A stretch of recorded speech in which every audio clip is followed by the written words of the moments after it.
Muchas gracias. Yo creo que el país ha avanzado en atender la dimensión humanitaria de este problema. Hemos fortalecido de una manera extraordinaria el sistema de protección civil. Y ahora el reto que tenemos es cómo nos aseguramos que podemos construir una economía resiliente.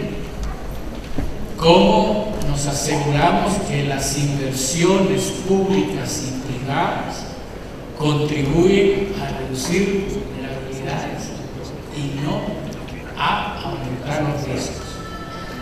Yo creo que ese es como el gran desafío que tenemos. Sabemos que el país, por su ubicación, es considerado a nivel mundial como uno de los países de mayor riesgo en el mundo, por el riesgo sísmico, por el riesgo climático. Y nuestra población y nuestra economía se concentra justamente en la zona de mayor riesgo en el país. La cordillera central, la franja costero oeste. Y acá el tema con el que terminaba el ministro Gerson Martínez es claro: sin ordenamiento difícilmente vamos a tener inversiones públicas y privadas que contribuyan a reducir los riesgos. Tenemos el caso reciente que estábamos conmemorando, el caso de las colinas, que nos expresa claramente este problema. Nosotros podríamos haber tenido las casas construidas con normas antisísmicas, pero el problema no eran las casas, era la ubicación. Cuando vino el sismo, el deslizamiento y todas esas familias, se perdieron muchas vidas, pero también se perdió la inversión que ahí se había realizado. Y tenemos que asegurarnos que el riesgo no se transfiere tan fácilmente, porque ese es un problema. Si yo hago una obra y luego el riesgo lo transfiero, entonces el incentivo para incorporar la dimensión de riesgo a la hora de pensar la inversión es menor. En este caso, digamos, el riesgo se transfiere a las familias y al Estado, porque luego viene el reclamo al Estado de que compense por esa pérdida. Tenemos el caso de todo ese proceso urbanístico que se desarrolló en Soyapango. Sabemos que esa zona ahí lo que tenemos es tierra blanca, muy porosa, y el espectáculo de estar viendo casas que se derrumbaban realmente era muy doloroso, ¿no? Ciertamente muy doloroso para las familias, y el Estado parcialmente compensaba esa pérdida, la pérdida no se compensa. Tenemos el caso de los puentes destruidos, y acá un elemento fundamental que planteaba el ministro, que esto nos exige también pensar transsectorialmente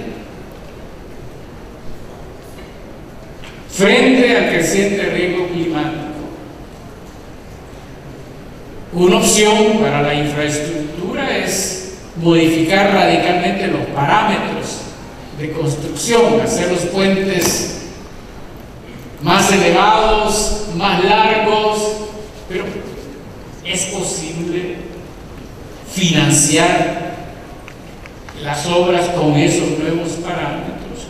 o tenemos que empezar a ver cómo logramos sinergia, lo que el ministro planteaba, cómo desarrollamos la infraestructura física conjuntamente con la recuperación de la infraestructura natural, cómo vamos recuperando las cuencas para reducir crecidas, para tener una mejor regulación hídrica, etc. Y aquí tenemos un desafío, digamos, cómo un Ministerio de Obras Públicas puede hacer diseños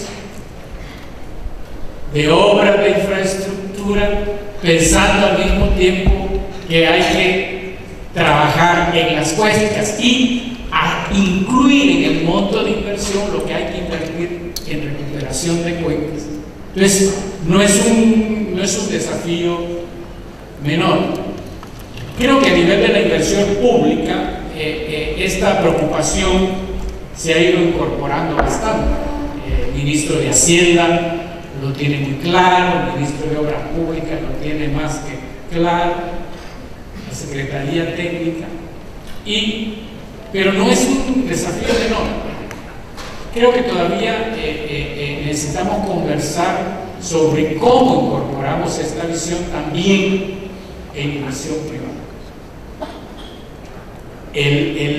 Con dos objetivos. Uno, asegurar esa inversión. Y el segundo objetivo es no generar nuevos riesgos para la población. Y ahí, insisto, un gran tema es el tema del ordenamiento.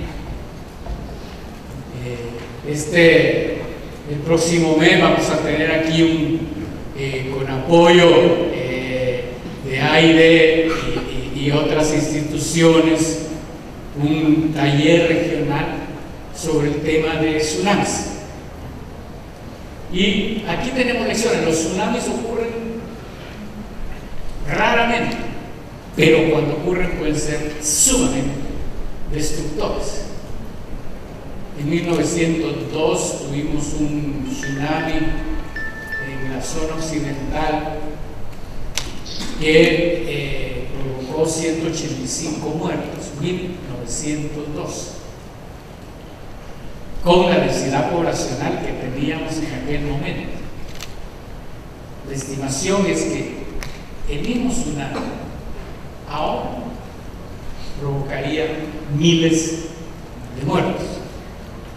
Y ahí viene el tema, entonces, bueno, ¿cómo hacemos, sobre todo ahora que estamos apostando al desarrollo de la franja costera, cómo nos aseguramos que los asentamientos urbanos se ordenan de manera de no exponer mucha más población a estas amenazas? ¿Y cómo nos aseguramos que las inversiones públicas y privadas toman en cuenta esta dimensión? De nuevo, el tema del ordenamiento. Entonces, yo creo que nosotros ya estamos trabajando, el Ministerio por ley tiene que elaborar directrices ambientales que, de acuerdo a la ley del medio ambiente, son de cumplimiento obligatorio en cualquier plan de ordenamiento a nivel local, regional, departamental, nacional.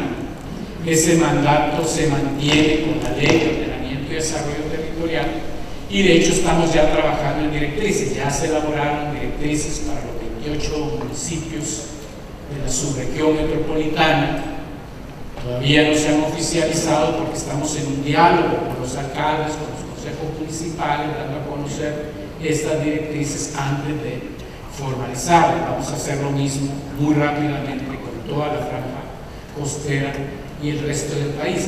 Y esta dimensión de riesgos, en el caso de El Salvador, tiene una presencia muy fuerte. Pero creo que es importante, me parece que como sociedad todavía no logramos reconocer del todo la importancia que tiene esto.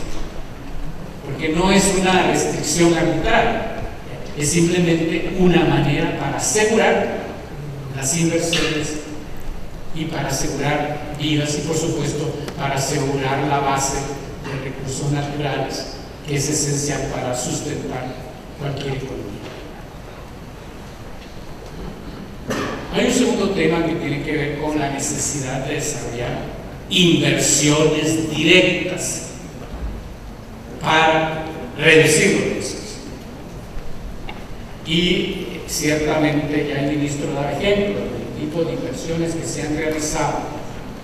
En el caso del Bajo Lempa, se han invertido unos 25 millones de dólares en drenajes, en todas las obras que se han realizado ahí.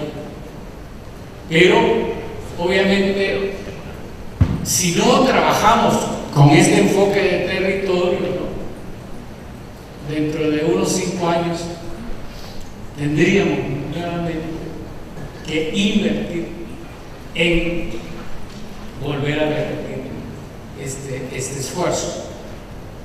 Por lo tanto, y aquí viene un tema crítico que es, bueno, ¿y cómo movilizamos los recursos para esta inversión? A este gobierno le ha tocado invertir muchísimo en mitigación de riesgos y en reponer infraestructura perdida. Pero ojo, eso no significa que el acervo de capital del país haya aumentado. Y sin embargo, nos hemos endeudado, las finanzas públicas se han tensionado muchísimo también por esto. Entonces, el tema del financiamiento se vuelve un tema crítico. Y el país, creo yo, que está ante una oportunidad en este momento que necesitamos saber aprovechar. Se están abriendo posibilidades que no son los recursos que tienen que ser, pero comienzan a establecerse los fondos de financiamiento climático. El otro día salía la noticia que se requieren 700.000 millones de dólares al año en financiamiento climático a nivel mundial. No estamos todavía movilizando ese volumen de recursos, pero sí hay ya compromisos concretos en materia de financiamiento climático. Para darles un ejemplo, Qatar, la cumbre de cambio climático que tuvimos en diciembre en Doha, la Unión Europea, el Reino Unido, Alemania, Dinamarca y Suecia comprometieron conjuntamente 6.000 millones de dólares en financiamiento climático, y estos son recursos no reembolsables, para el trienio 2013 a 2015. Nosotros tenemos que tener una apuesta como país, decir, bueno, ¿cuánto vamos a captar de ese financiamiento? Como mínimo deberíamos captar los 100 millones de dólares, si no 300. Y obviamente los países que tienen una visión, una perspectiva más clara sobre este tema, tienen mucho más posibilidades de acceder a estos recursos. Yo creo que una de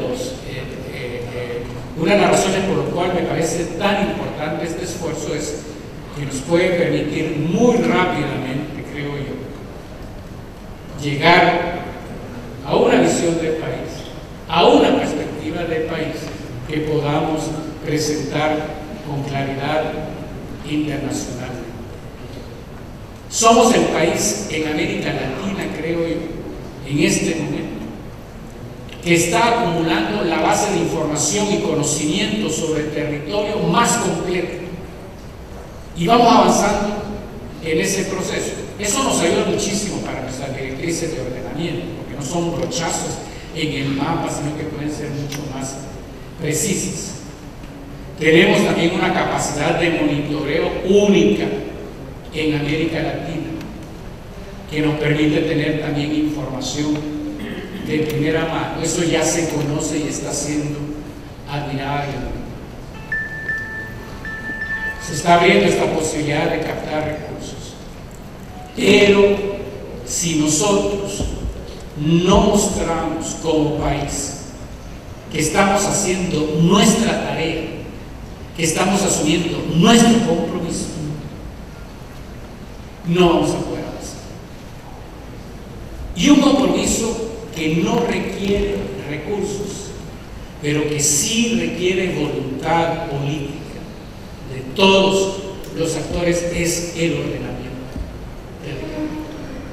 Y me parece a mí que tenemos que apostarle fuerte como país y mostrarle al mundo que estamos ordenando nuestro territorio, que estamos ordenando nuestro desarrollo y que también tenemos ideas claras de cómo revertir la degradación ambiental, de cómo revertir nuestras condiciones de vulnerabilidad. Y creo que con esa perspectiva, y dado el tamaño del país, el mundo también estará muy dispuesto a acompañarnos. Yo estoy firmemente convencido que El Salvador puede ser ejemplo a nivel mundial en estos temas. Y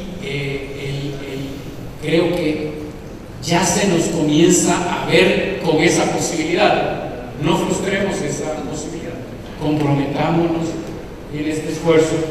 Y secretario, por supuesto que usted cuenta con nuestro apoyo, y por supuesto todos los demás sectores, toda nuestra información, ustedes saben que está disponible, todos nuestros análisis, pero por supuesto también el Ministerio en su conjunto está interesado en acompañar este esfuerzo. Muchísimas gracias.